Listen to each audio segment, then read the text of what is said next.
नमस्कार दोस्तों, कैसे हैं आप। उम्मीद है सभी अच्छे होंगे। आज पेपर हुआ है। आज तारीख है 10 जनवरी को पेपर हुआ है। तो 10 जनवरी को जो पेपर हुआ है उसके कंप्यूटर से संबंधित जितने भी प्रश्न आए हैं 20 क्वेश्चन वो मैंने यहाँ पर लिए हैं। सबसे बड़ी बात यह है कि कल पेपर होना है, 2 पेपर होने हैं, उनमें भी कंप्यूटर आएगा। तो कंप्यूटर से क्वेश्चन कहाँ से आ रहे हैं, क्या है उनका एरिया और कौन से ऐसी चीज़ें हैं जो हमने कवर नहीं की थी वो भी इसमें मैंने शामिल किए। तो क्वेश्चन कहाँ कहाँ से आएगा वो देख लीजिए। पहला क्वेश्चन है, निम्नलिखित में से एक आउटपुट डिवाइस है। निम्नलिखित में से एक आउटपुट डिवाइस कौन सा है। आउटपुट डिवाइस और इनपुट डिवाइस पे पूरा वीडियो हमारे पास। तो लाइट पेन, जॉयस्टिक, माइक्रोफोन ये इनपुट डिवाइस है और जो अंतिम है आपका प्लॉटर वो हमारा आउटपुट डिवाइस है। यही उत्तर सही भी है। प्रश्न संख्या चलते हैं 42। निम्नलिखित में से कौन सा MS विंडो ऑपरेटिंग सिस्टम का अभिन्न अंग है। मतलब कौन सा इनमें से MS विंडो के अंदर 101% होगा ही होगा। तो उसका सही उत्तर आपका MS पेंट। क्या है? MS paint. Adobe, Photoshop, Tally, MS Word नहीं होते, जबकि MS पेंट विंडोज में ज़रूर होता है। प्रश्न संख्या 43। नेटवर्क, कंप्यूटर नेटवर्क के संदर्भ में MAN का पूर्ण रूप क्या है। देखियो, नेटवर्क से क्वेश्चन आते ही जरूर है, चाहे वो पैन हो, वैन हो, मैन हो, जरूर आता है। तो इसका सही उत्तर क्या है दोस्तों? Metropolitan area network. ठीक है जी, MAN। प्रश्न संख्या आया है नेक्स्ट आपका 44 में पूछा उसने, निम्नलिखित में से किसे साइबर अपराध नहीं माना जा सकता। कौन सा साइबर अपराध नहीं होगा? किसी के ईमेल पासवर्ड तक पहुंचकर प्राप्त करना साइबर अपराध होगा। किसी ऑनलाइन सार्वजनिक प्लेटफॉर्म पर अश्लील सामग्री पोस्ट करना साइबर क्राइम होगा। किसी सोशल मीडिया वेबसाइट पर सामाजिक रूप से लाभकारी जानकारी प्राप्त करना साइबर क्राइम नहीं होता है। तो यही सही है। और अंत में सोशल मीडिया पोस्ट पर टिप्पणी में अपमानजनक भाषा का प्रयोग करना भी साइबर क्राइम के अंतर्गत आता है। ठीक है, तो साइबर क्राइम से या साइबर से भी क्वेश्चन पूछे जा रहे हैं। अगला है प्रश्न संख्या 45। निम्नलिखित में से कौन सा IPv4 के अनुसार अमान्य IP एड्रेस है। IPv4 के अनुसार अमान्य IP एड्रेस कौन सा है? तो इसका सही उत्तर होगा आपका ये वाला IPv एड्रेस जो है अमान्य होगा। खास बात क्या है इसके बारे में मैंने इसमें वीडियो में डिटेल में बताया नीचे, तो आप वहाँ पर जाकर उसे देख सकते हैं। प्रश्न संख्या है 46। निम्न में से कौन सा ओपन सोर्स स्प्रेडशीट और सॉफ्टवेयर का उदाहरण है। ओपन सोर्स स्प्रेडशीट और सॉफ्टवेयर का उदाहरण है आपका कैल्क। ये वाला उत्तर आपका सही है। अगला प्रश्न संख्या 47 में कह रहा है वो 8 बिट मिलकर क्या बनाते हैं। तो ध्यान रखना है, मेमोरी से भी क्वेश्चन आ रहे हैं। तो 8 बिट मिलकर बनाते हैं एक बाइट। क्या बनाएंगे? एक बाइट बनाते हैं। प्रश्न संख्या 48। वह ऑनलाइन प्रणाली जो वेब पेजों को स्कैन करके जानकारी खोजने में सहायक करती है क्या कहलाती है। तो वो कहलाती है आपका सर्च इंजन। जैसे गूगल सर्च इंजन है वैसे ही। प्रश्न संख्या 49। www में दूसरे स्थान पर आने वाले W का क्या अर्थ है। तो वर्ल्ड वाइड। तो दूसरे का क्या अर्थ हो जाएगा? वाइड जो है वो दूसरे वाले का अर्थ हो जाएगा। प्रश्न संख्या 50। डेटा और सूचना का वह संग्रह जो ब्राउज़र में प्रदर्शित होता है उसे क्या कहते हैं? हम वेब पेज कहते हैं, जो ब्राउज़र के अंतर्गत दिखेगा आपको। प्रश्न संख्या है आपका 51। निम्नलिखित में से कौन सा यूटिलिटी सॉफ्टवेयर है। डिवाइस ड्राइवर है, VLC प्लेयर है, MS पावर पॉइंट है। तो इनमें से कोई भी यूटिलिटी सॉफ्टवेयर नहीं है। इनमें से जो विवनार है वो हमारा यूटिलिटी सॉफ्टवेयर है। प्रश्न संख्या आपका 52। निम्नलिखित में से RDBMS का उदाहरण कौन सा है। तो RDBMS का उदाहरण है MySQL RDBMS का उदाहरण है। इसको भी हमने इस वीडियो में शामिल किया है, तो आप नीचे अभी पढ़ेंगे।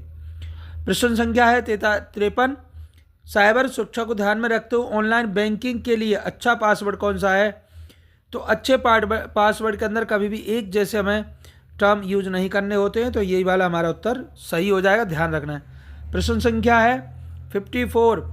अधिकांश वेब ब्राउज़र में वर्तमान वेब पेज को बुकमार्क से जोड़ने के लिए शॉर्टकट क्या है? तो बुकमार्क का जो शॉर्टकट है वो Ctrl+D होता है, ये भी ध्यान रखना है।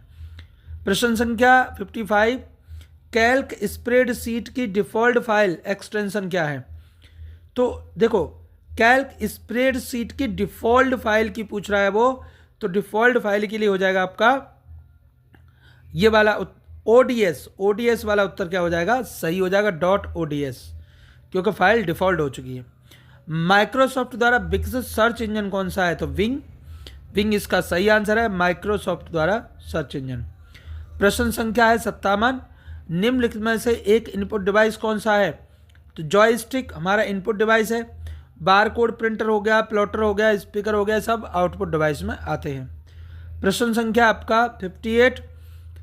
केवल यूआरएल साझा करके ऑनलाइन डेटा एकत्रित करने का आसान टूल कौन सा है? तो गूगल फॉर्म्स है। गूगल फॉर्म के जरिए हम आसानी से डाटा एकत्रित कर सकते हैं।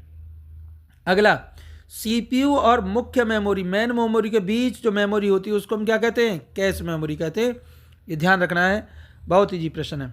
अगला चलते हैं, प्रश्न संख्या 60।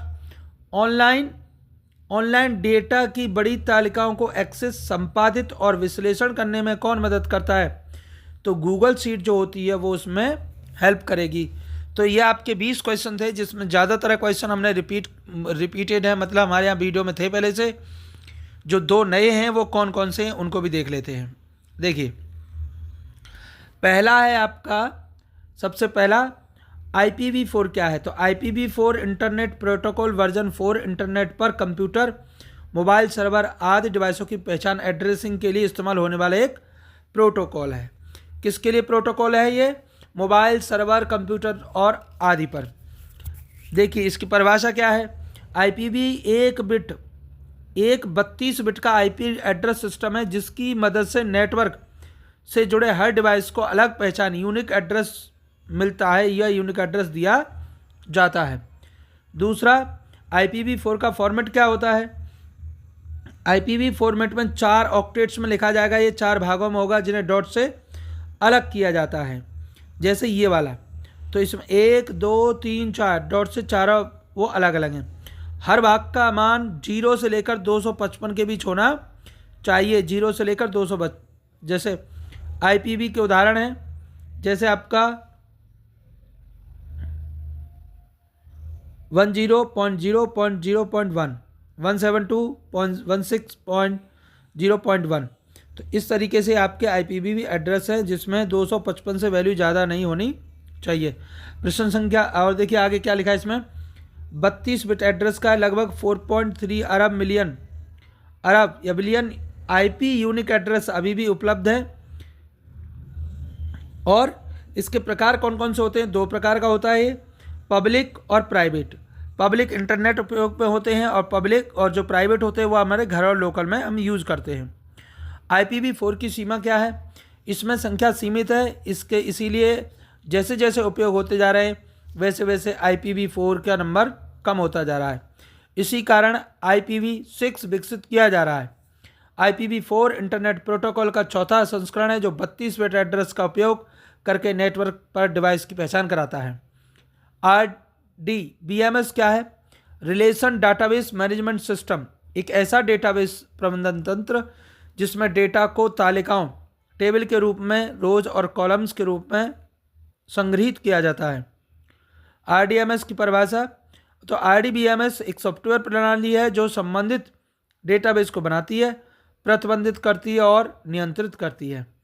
मुख्य विशेषता क्या है? डेटा टेबल के रूप में संग्रहित होता है, टेबल आपस में प्राइमरी और फॉरेन की से जुड़ी रहती है। तो ये है आपका RDBMS के बारे में। डेटा को दोहराना कम होता है, डेटा की सुरक्षा एवं इंटीग्रिटी बनी रहती है, और SQL स्ट्रक्चर क्वेरी लैंग्वेज का उपयोग होता है। इसके उदाहरण हैं MySQL, Oracle, SQL server, PostgreSQL, MS Access। और इसके कौन कौन से घटक हैं, यानी क्या क्या चीज़ें इसमें होती हैं? तो इसमें होती है table, raw records, columns, primary की, फॉरेन की। अच्छा, RDBMS और DBMS में अंतर क्या है? DBMS में डेटा फाइल के रूप में स्टोर हो सकता है और RDBMS में डेटा हमेशा टेबल और रिलेशन के रूप में होता है। ठीक है जी, तो इससे आपके ये दोनों टॉपिक भी सही हो गए होंगे। उम्मीद है कल वाले पेपर में आप कंप्यूटर बहुत अच्छे से करके आएंगे। चैनल को सब्सक्राइब कर लीजिए। धन्यवाद।